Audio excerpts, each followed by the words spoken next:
We were never meant to be cut off from nature. It's time to reconnect. Welcome to Blue and Green Minds, a podcast of the South Carolina National Heritage Corridor.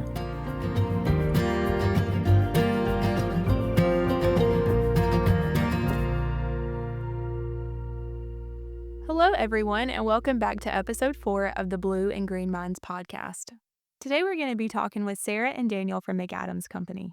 McAdams is a multidisciplinary engineering and design firm that helps communities grow throughout thoughtful planning, civil engineering, and infrastructure solutions. With a strong focus on collaboration and innovation, McAdams partners with clients across the Southeast to deliver sustainable projects that enhance quality of life and support long-term community development. Sarah is a registered landscape architect with over 16 years of experience designing innovative, environmentally focused landscapes across the East Coast. She specializes in native plant design, ecological systems, green stormwater infrastructure, and placemaking that strengthens connections between people and nature. Leading projects from early visioning through construction, she collaborates closely with clients and interdisciplinary teams to ensure each design meets its long-term goals.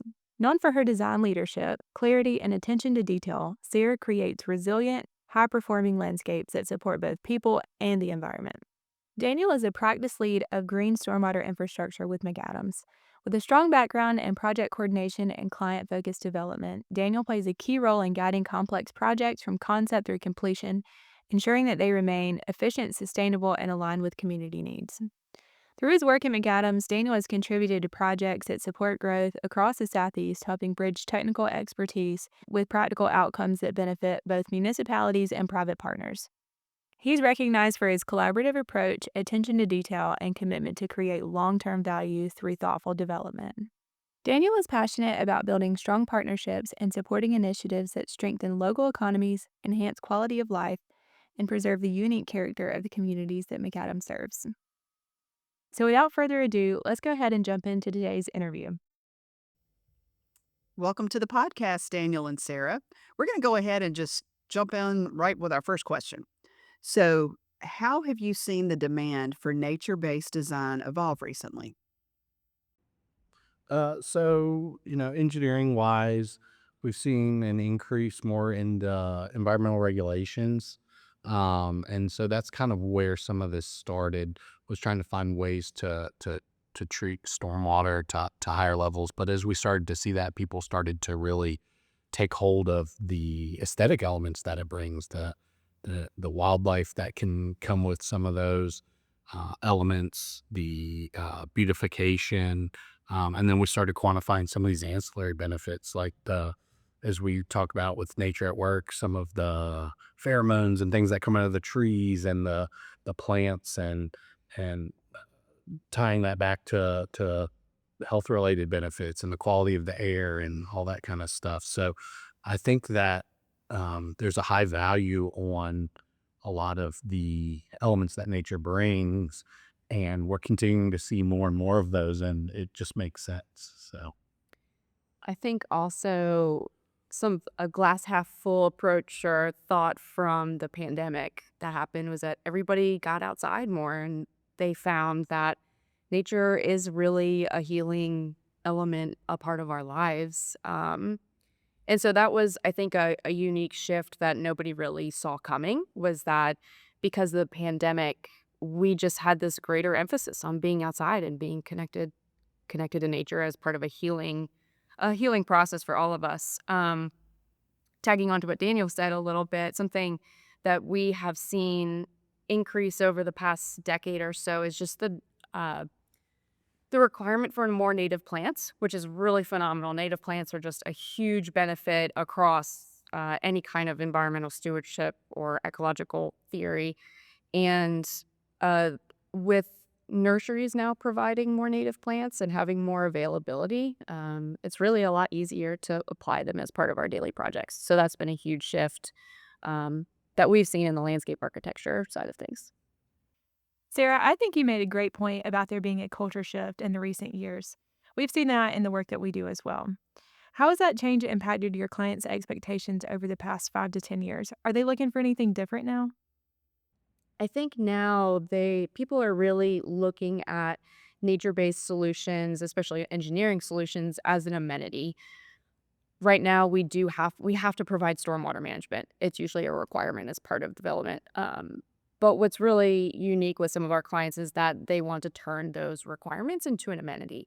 So what may have just been a stormwater detention pond that was tucked into the back of a development is now front and center, and it's amenitized. You have your clubhouse pool facing on it. You have your trails and your greenways going around it.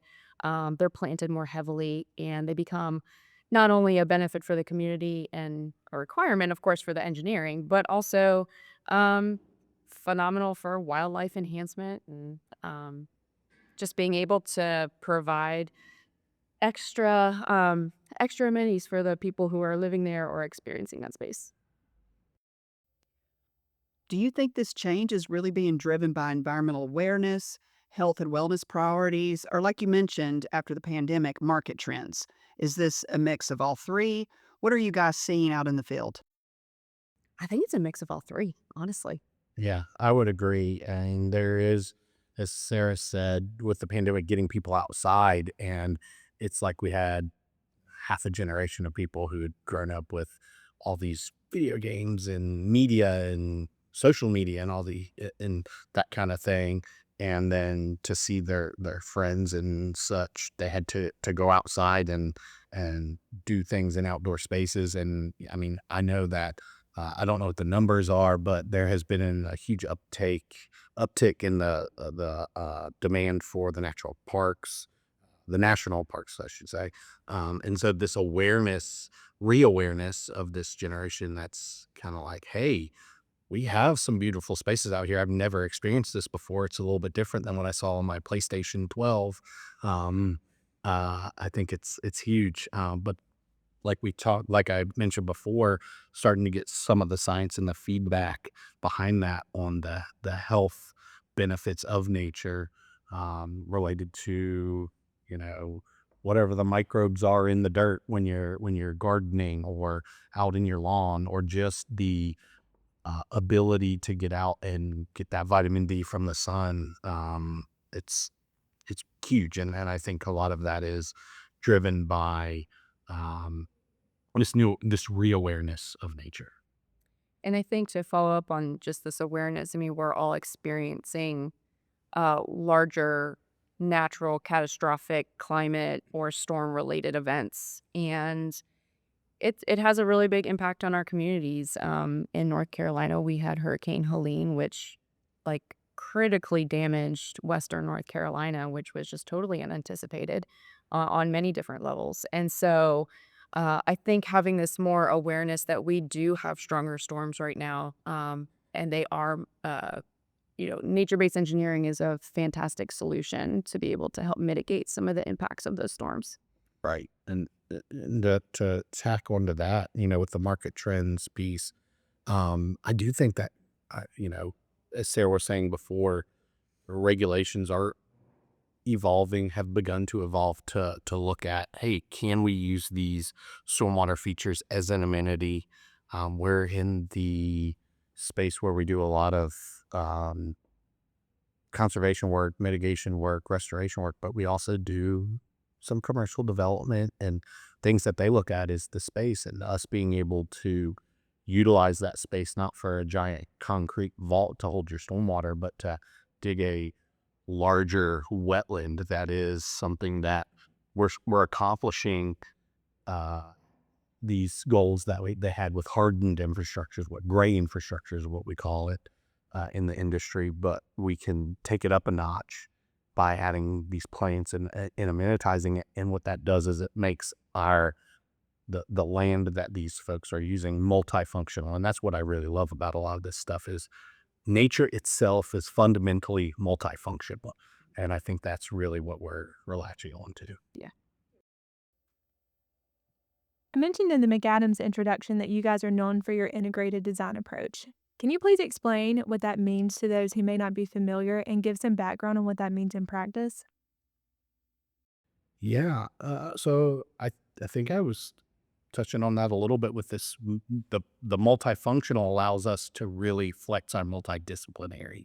Um, it used to be when you worked on, years ago when you worked on a project, you would kind of lay out your lots and you had little blocks and there were your houses and over here's where we put our green space and over here's where we put our pond and over here's where the community mailboxes go. And it was very siloed.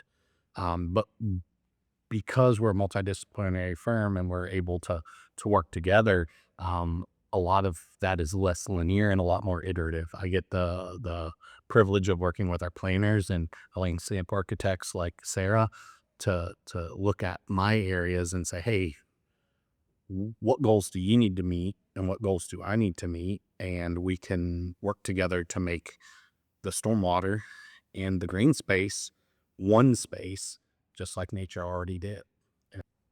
One thing that I think is really unique about McAdams, and I'm sure with other multidisciplinary firms as well, but our team in particular, we're really great about getting around the table early together to discuss the project goals, the client goals, and the site goals themselves, and to make sure that we're leveraging our expertise across all of our disciplines early in the process so that we can make sure that those design goals are throughout the life cycle of the process. We always try to say that no project is the best project is not done by one person. It is done by multiple people and multiple experts. If you just have one person doing a design, it's just going to fall flat. There's going to be some element missing or something that just doesn't quite work right or it just doesn't quite hit the client's goals. But because we all, talk to each other daily, we walk around the office, so we get around a table, we use scratch paper all the time, and we leverage all of our knowledge together. And someone might come out and say, "Oh, hey, you actually can't do that. Maybe we can think about it in a different way." Or, um, you know, as a landscape architect, we are always challenging our engineers to think a little bit more creatively and say, "Hey, could you make that a curve and not a square?" you know? Um, I think we all together, we make the project better, we make ourselves better. And what's really cool is that I get to learn from people every single day. Like I've learned so much about stormwater from Daniel, and I'm sure likewise he's learned a little bit about plants from me. Yeah, I definitely have using some of the plant species and some of the landscape architecture jargon. It's a different world. So you kind of just hit on my next question. How do you guys work as a team? It sounds like you sit around a table and just start throwing out ideas. So can you give me an example of a recent project that you're really proud of that went from being not sexy to sexy? We do like to use a feedback loop a lot, and current technology with Teams, email, et cetera, makes it really easy for us to ping back and forth. We have been really engaged with digital sketching, which is pretty cool. So someone can sketch on an iPad and they shoot a PDF over to someone else, and then they can mark that up and send it back. So even if we aren't all physically together, it's really easy to just, get that really instantaneous feedback back and forth. But as far as a transformational project where we really used all of our teams together, one that I'm currently working on, it's actually under construction right now. It's called The Grounds, and it's up in Winston-Salem on Wake Forest University's campus.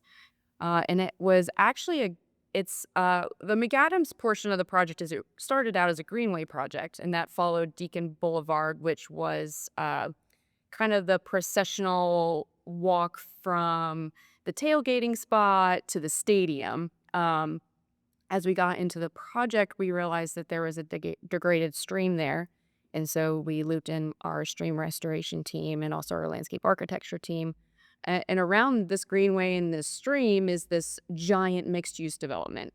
And so it was really kind of a pivotal project because the stream restoration actually ended up becoming the backbone of the project as a whole. And so we, at McAdams, we had our transportation engineers who were working on the greenway. We had our water resources engineers working on the stream restoration, and then our landscape architecture and planning team working kind of on the placemaking along that stream, the experience along that stream, and of course, there's a very extensive native planting plan associated with that stream restoration. And so, what's really cool, yeah, I think it's going to bring up a little picture here. Um, Yeah, it's a very cool project. It's under construction right now, so you can actually follow the grounds on Instagram. If there was an analog, I mean, I compare it somewhat to the Swamp Rabbit Trail here, A little bit, yeah, yeah. Not as the the water. community park. Yeah, the water flow is not as substantial. It's not a river, it's a Yeah. stream. But kind of a similar concept, right? Water brings people to spaces. And just the sound and the experience of being around and along water is just a phenomenal outdoor experience that people have. And what was just so cool is just like I said, the stream restoration ended up being the backbone. They've got a mixed use development on one side, and then new apartments on the other side. So what was previously just empty parking lots is now going to be a really, really thriving area with this beautiful wildlife corridor, stream corridor running through the middle. So it's actually it's a pretty cool project. I'm excited to see that one come to fruition. Like I said, it's under construction right now, so I would think probably in 2027 it's kind of wrapping up a little bit. So, since you hit on the park being a multifaceted space, how do you find the balance between function and experience? Sure. I mean, I think what from at least from a landscape architecture perspective, there are always minimum requirements that we have to hit. We call them code minimum. You might see it in your typical retail development, like a tree in a parking lot or something like that. But what we try to do is we try our best to go above and beyond. And that's just many layers of adding layer and layer and layer over top of it just to try and make it above and beyond what that minimum requirement is. And sometimes it's thinking a little bit more creatively. For example, we'll always have to have a stormwater device of some site and like I said before, you could tuck that into the back of your development, Mhm. or you could decide to bring it to the front and make it an amenity. And that's just a choice that we as a team makes initially early on in the project process. Yes, and to piggyback on that, that's something we work with a lot of our clients, and we work with our local jurisdictions like state and local municipalities to work with them because that early on there was a lot of discussion of, hey, these places are beautiful, it's great, we're doing great things, but why aren't we seeing more of this stuff? And one of the things we discovered was that uh, regulation had kind of met developers where they were in this siloed approach. And I was going back to the municipalities and saying, actually, some of the folks want to do more innovative things, but then your regulations say that your stormwater area can't overlap with your natural area. So then going back to the local government and being able to say, hey, you have some things to fix too. It's not just the guys trying to make money over here to do things that are, we've all got to work together in that regard. And so then that's allowed us to say, hey, the stormwater device is now incentivized to be with the rest of the green space and become more natural. And in so doing, you're able to overlap these spaces and we're able to get more space for stormwater and more space for landscape because the two areas are able to overlap. And so you get more of both. And then the benefit there is because those are overlapping and say 10 or 15% of your development is stormwater and 10 or 15% green space, we can pull that together and maybe there's an extra 2%. They can build one extra house on that one extra house that they were able to build, incentivize doing this whole um, nicer, natural area that brings everything together. And then intrinsically, because it's brought the stormwater and the nature together, it also brings the people together. That's awesome. Could you guys tell us about some more projects that you're currently working on? So a project that we're working on right now, it's called Viridia. It's located in Apex, North Carolina. It's going to be a pivotal project for Apex, transformational. It's essentially going to be another small town in Apex. Huge multidisciplinary. It's going to have mixed use, residential. The new NC Children's Hospital is there. Wake Tech Community College is there. And Viridia, as it was zoned way back in 2010, 2010, 2008, somewhere around there, uh, was zoned to have big sustainability goals. And of course, sustainability back then was a lot different than sustainability now. But as we're going through the design process, we are trying to make sure that we are um, implementing the intent of what sustainability is. And part of that is incorporating nature based solutions and bringing stormwater engineering to the forefront. And so what's really cool about this project in particular is a lot of the stormwater management for the project is actually associated with the road infrastructure. And so the stormwater is sized larger initially to be able to capture future development as well. But the stormwater ponds in doing that had to be up along the roadway, the main road infrastructure, which are like the main kind of like boulevards and collector roads going through the development. But that also gave us the opportunity to do some really cool designs along the longest collector road is called Linear Park, and it has several stormwater control facilities along that stretch. And along that is a big greenway. And so someone who's taking the greenway can experience, I think there are 4 stormwater control measures. All 3 of them are wetlands, stormwater wetlands, and then the 4th and the largest is a wet pond, but it's uniquely designed to look very natural. And that will be the kind of the end cap of Linear Park, but also the largest gathering park space in that mixed use development. So it's going to be a really cool experience to start at the stormwater park and then take this greenway and be able to stop at these overlooks and these small pocket parks off to the side of this greenway, overlook some of these stormwater wetlands. There's going to be educational signage about how they're created. And yeah, it'll just be a really cool way for people to experience nature-based design, engineering solutions, but have it just look very natural and purposeful at the same time. Yeah, I think it'll be a lot of fun. Well, that's where Sarah got to take all her rectangles and turn them Yes, I took to I was like, "Hey, can we add some curves?" And, actually, I'm gonna do a self plug. I do have a cool, LinkedIn post about it where I show the stormwater pond park, and it's this cool, curvy, organic, like an amoeba. it does look like an amoeba, and, our poor contractor said, "We love this pond, but please don't do that ever again." But they did a phenomenal job. I mean, like, I put a, construction photo in there, and, it just looks, like, phenomenal. Well, it's unfortunate people who are listening can't see, but that means that they just need to come to the conference so they can see you in your session. That's a little plug for the conference there with you guys being speakers at the conference. So let's talk about nature based design. It often touches on health, right? So that can be mental, physical, or even social well being. How does McAdams design with those health related outcomes in mind? Well, yeah. First, we come to that site, like Sarah said, getting around the table and figure out what the client's goals are there. What is this facility here?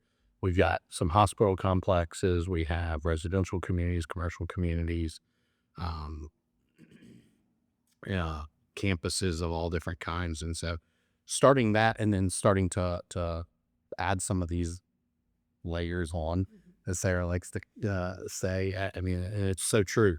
Kind of chartering these goals. That's something we've got a few bigger projects where, uh, one in particular that I'm working on where we know that one of the client's goals is, obviously built this complex, but a secondary goal there is literally the people visiting it, the health and well-being of the people who are there for medical treatment, as well as the folks who are there to visit those people, as well as the people who work there. So we're talking about a healthcare facility, and as you know, healthcare workers a lot of times have 12-hour shifts and things like that. So also thinking about those folks, and we talk about it in for these larger projects, take a few hours to develop a charter of the project so that as we're making these decisions, because these projects can take 2-3 years to develop and design, we have that, and we can come back and understand how these decisions are made. And hey, here's goal number one, here's goal number two, here's goal number three, um, so that we can come back to, all right, we want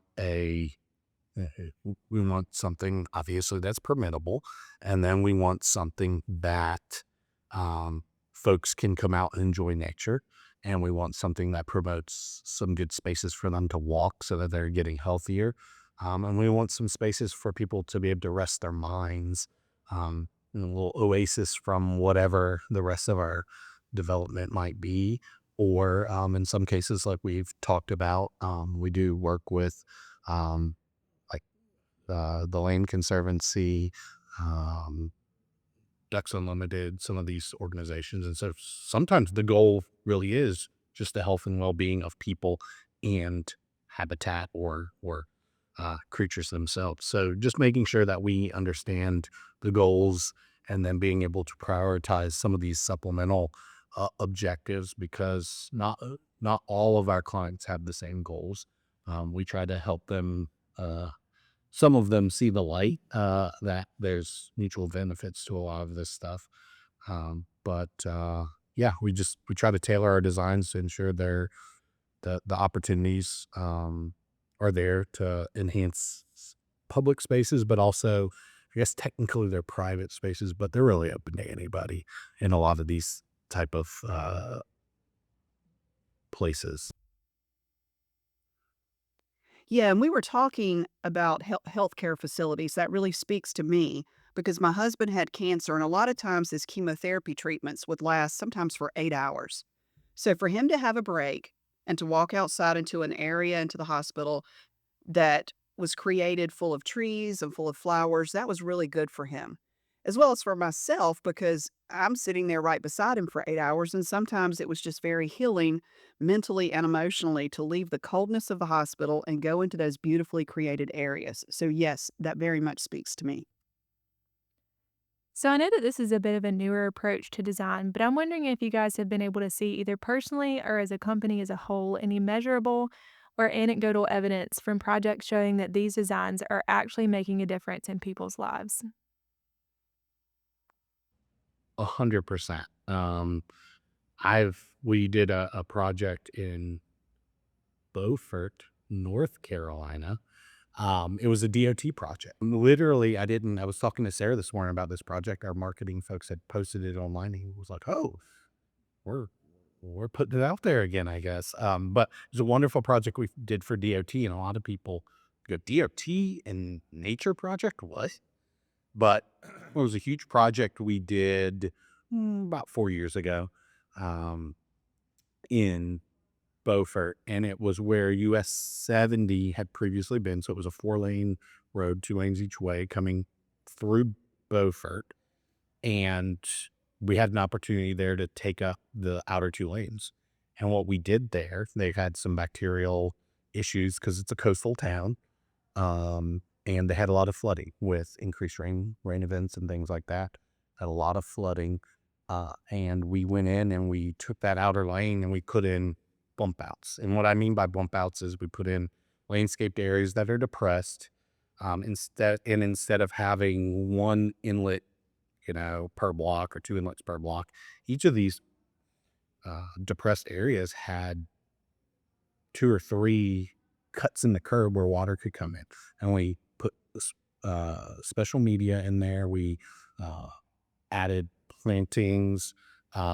We widened the sidewalk behind it, and so made it easier for people to walk there. And while we're working on this project, which originally the purpose was a DOT project, let's rethink this area and let's meet a permit requirement. Let's check a box for DOT. And we turned it into uh, literally an award-winning project. The state of North Carolina, I think it was 2022, won the Water and Environment Project of the Year for the entire state. So we were able to build this community uh, based infrastructure from natural natural elements. I guess except for the concrete curb, but we were able to put pockets of these natural elements all along, And during construction, I was walking and doing my inspections and stuff, and there were residents who were coming out and like, "Hey, they haven't watered these plants yet." And so they were out there with their watering cans, watering them. The community was now engaged in it. Um, and then within, well, I think it was construction was done in May or June. By August, September, there were articles in the Coastal Review, which is a publication of just things going on the coast of North Carolina, but it's affiliated with the North Carolina Coastal Federation, which protects the shell fishing waters. And it was, we've never seen the water get off the road so quickly. So it did that, but then it treated. So they've seen reductions in the bacteria there in Town Creek Marina. So literally, we have communities being engaged in it. We have improved drainage off of the roads. We have improved water quality coming from this project. And to top it all off, I was asked by the mayor earlier, I guess it was earlier this year, there was a conference there, and talked with her, and she said, "I want to do 100 of these. We may not have the money to do 100 of them, but I want to do 100 of them." And so that's what we live for every day. It's probably my favorite project I've ever done, because of all the community benefits it was able to bring by bringing people outside, making the space more walkable, and bringing nature to them. And as a coastal state, and then of course after Hurricane Helene with all the flooding in other parts of the state, other than coastal communities, flooding is always a topic of conversation and planning. Speak to how planning can also help with the heat index in more urban communities. Well, so that was actually another thing that this project did in Beaufort was it does help mitigate the urban heat island effect. You have evapotranspiration happening from the plants. And honestly, Sarah could probably talk more to that. But when you say to circle back on the planning and the impacts of Hurricane Helene, you all have Unity Park here, along the Swamp Rabbit Trail. And I know the mayor earlier this year, when we were on the SC7 walk here for Swamp Rabbit, had mentioned there being a large flooding event. And then a couple days later, it had all dried out. Well, what we're doing now, we've got a project in Asheville, North Carolina, Azalea Park, which is one of the areas devastated by Helene. And right now we are going through the planning process with some of our project partners to figure out how can we make this park serve that same purpose like Unity did and flood intentionally for a couple days, but then to have it do that, recede, but protect the areas downstream. So planning uh, is huge in this arena, and I think that that's where we can stretch our legs the most now because people are realizing it. And where we were constrained before, a lot of times we had something that was already planned, and so we were trying to work natural elements into something that was planned traditionally. We can now work with them to plan something that is targeting these natural areas, these green spaces, and by expanding these green spaces, we're able to create surfaces that are not impervious, that are less reflective, that do take on some of this heat and naturally cool. And I'll pause there. Sarah, talk about the cooling effects of nature and landscape. Yeah, I mean, we all know and have experienced, especially us in the Carolinas, like it is hot and it is humid and it is gross in the summer. But we all know this inherently, right? You are walking out on a sidewalk and it's hot and awful and sticky, and then you go into the shade of the trees or you go into a forested area and it's 10 degrees cooler. It's kind of common sense that trees and plants, they just provide this cooling effect through evapotranspiration. And trees in particular are critical for reducing the heat island effect. Um, what we try to do on our best, especially with projects that have large expanses of impervious surfaces like parking lots, is to give larger landscape islands so that we can put in larger trees so that they can shade more and help with the heat mitigation. um, Can't always do it, but, we try our best, and I think trees, in particular, are our best fight against the heat island and heat mitigation. So, all of this sounds amazing. Not only are you bringing in aesthetics and accessibility and improvements on infrastructure, but it's great for the population as a whole.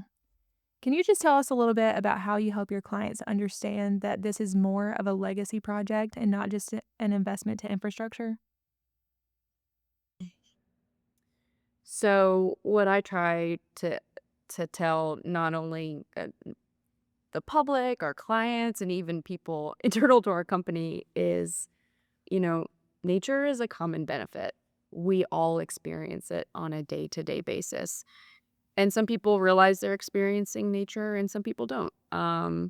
You can experience it just going and walking your dog or walking to your mailbox.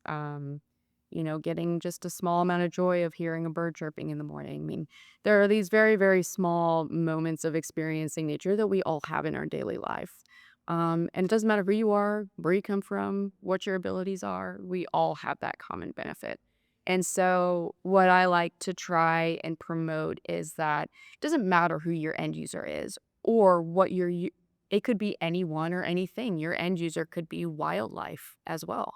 Um, by creating these nature-based systems, you are not only providing an immense amenity for your targeted end user, but you're going to impact people or things in ways that you never really expected to. And that is what is so cool about our job and what our projects are.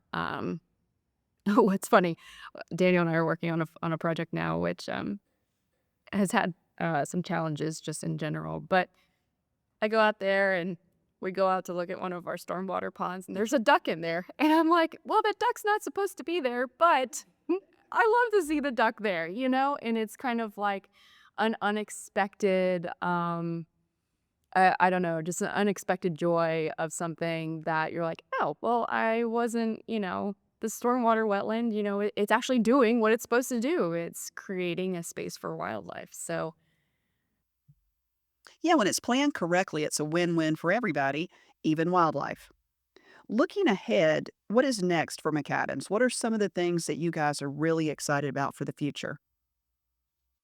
we have a lot of projects under construction right now. I mentioned the grounds and Viridia, which are two really, really large, very exciting projects that we're working on.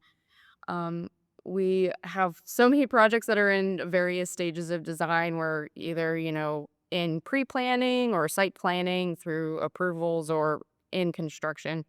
And we're just continuing to apply innovative strategies earlier on a lot of these projects, which we keep doing it earlier and earlier and earlier in the process, which has just made some of these projects more creative and successful and um, a lot more nature based from the very beginning. And what's really cool is now where we have a lot of clients that this is actually a goal that they're trying to achieve with their projects, which is really, really satisfying. And it certainly aligns with our values as well. I would say um, some innovation that we're doing as well. We're taking some of these natural elements, which have been around for thousands, tens of thousands of years, right? And we're really looking at them a little bit differently and then applying their strategies. So when I say innovation, some of it is technology, but a lot of it is just difference in how things are applied. It's not anything new in our toolbox per se. It's just new stuff that in some localities we weren't allowed to use, and now we are. Um, a couple good examples is I mentioned the healthcare campus we're working on, um, big hospital complex, and we get good treatment results out of stormwater wetlands and streams and stuff. And as part of that project, they had a planned water feature, and we kind of looked at it and said, well, that's going to be really pretty, but like, what if we quantified the benefits of this water feature? And then because this water feature needs to be running because we want it to be aesthetic and we want it to be flowing all the time, what if we recirculated that water? Because we don't want to be putting new water into it.